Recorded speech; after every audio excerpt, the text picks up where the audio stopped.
Sanibonani siyanibingelela ma-TikTokers amahle. Namhlanje ake sichaze iphupho yakho nophupha izigebengu zikuhlasela emsebenzini noma zikuhlasela ekhaya, okwakunye zikuhlasela endleleni la uhamba khona.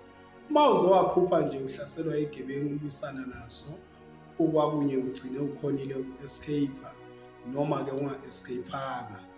Lelo iphupho elisuke lizokukhombisa wena ukuthi empilweni yakho wena uya-attack-wa kakhulu kwelikamoya.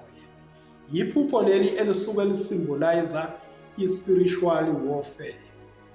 Yiphupho leli elisuke likhombisa ukuthi uthandazele impilo yakho, ucele i-protection ukuthi uNkulunkulu akuvikele, ngoba usuke wena u-attack-wa kwelikamoya uma uze waphupha izigebengu zilwisana nawe.